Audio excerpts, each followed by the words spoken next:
एक गांव के पास बहुत बड़ा और सुंदर बगीचा था। पास ही एक झरना भी था। गांव के बहुत कम लोग वहां जाया करते थे। उसमें तरह तरह के फूल खिले रहते थे। उस बगीचे में तरह तरह के पक्षी विहार करते रहते थे, जिनमें कोयल, मोर, कबूतर, चिड़िया चहकते रहते थे। एक मोर हमेशा उस बगीचे में आया करता था।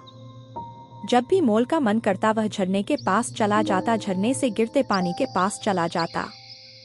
पानी की हल्की हल्की फुहार पड़ते ही नाचने लगता था। वहीं पास के एक पेड़ पर एक दिन एक कोयल यह सब देख रही थी। उसे देखकर कोयल कुहुकाने लगी।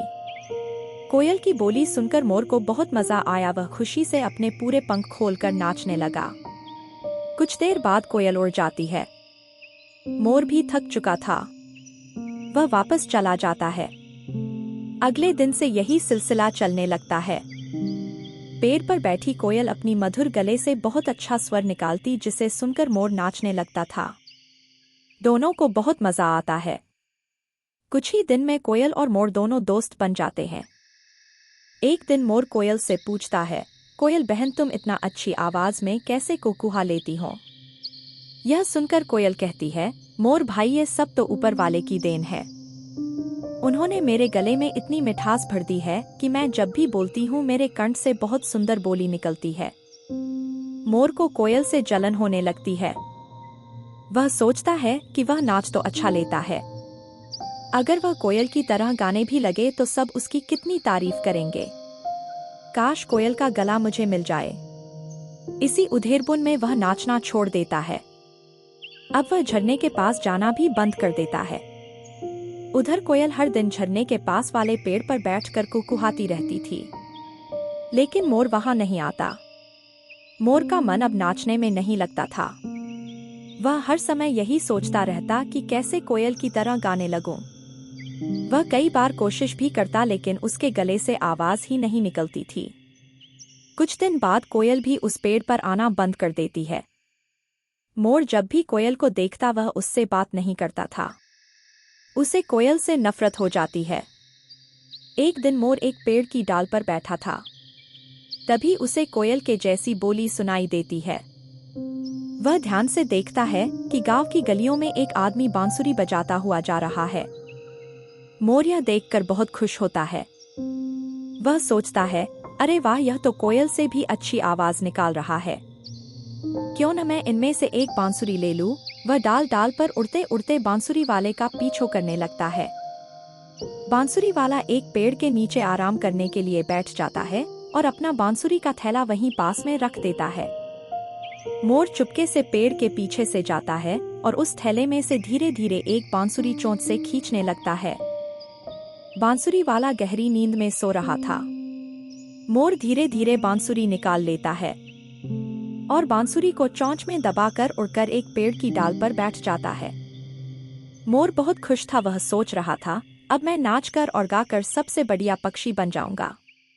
अब उस कोयल का घमंड भी टूट जाएगा। बहुत कहती थी, ऊपर वाले ने उसे ऐसा बनाया है, अब तो मैं उससे भी अच्छा संगीत निकाल कर दिखाऊंगा। लेकिन अब समस्या यह थी कि वह बांसुरी बजाए कैसे। बांसुरी को छोड़ता है तो नीचे गिर जाएगी, इसलिए वह बगीचे में नीचे आ जाता है। बांसुरी को जमीन पर रखकर उसे चोंच में दबाकर फूंक मारता है, लेकिन चोंच की दूसरी तरफ से हवा निकल जाती है। बांसुरी बज नहीं पाती। इससे मोर बहुत परेशान हो जाता है। फिर वह सोचता है कि अगर मेरी चोंच न हो तो वह आराम से उस आदमी की तरह बांसुरी बजा लेता। वह एक पत्थर के पास जाकर जोर जोर से अपनी चोंच उसमें मारता है, लेकिन चोंच नहीं टूटती।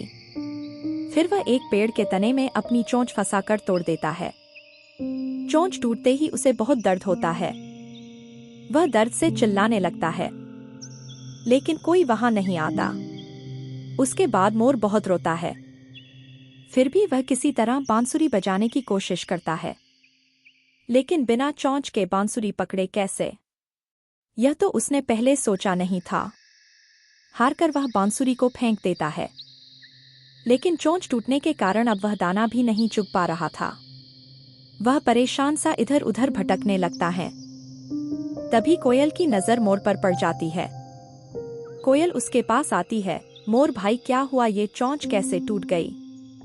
मोर उसे सारी बात बताता है। यह सुनकर कोयल उससे कहती है, भाई मैंने तो तुमसे पहले ही कहा था, ईश्वर ने जिसे जैसा बनाया है वही ठीक है। तुम सोचो अगर मैं नाचने लगूं को कैसी लगूंगी। ईश्वर ने मुझे काला बनाया लेकिन आवाज बढ़िया दी। तुम्हें इतना सुंदर बनाया कि सब तुम्हें देखने को तरसते हैं। तुम्हारे जैसा रूप किसी पक्षी का नहीं है। मोर यह सुनकर रोने लगा। सही कह रही हूँ बहन, मैंने अपना नुकसान कर लिया, अब मैं दाना कैसे चुगूंगा, मैं तो मर जाऊंगा। कोयल बोली, भाई चिंता मत करो, जब तक तुम्हारी चोंच पहले जैसी ठीक नहीं हो जाती मैं तुम्हारे मुंह में दाना डाल दूंगी, लेकिन तुम्हें पहले की तरह नाचना पड़ेगा। यह सुनकर मोर बहुत खुश हुआ। दोनों पहले की तरह नाचने गाने लगे।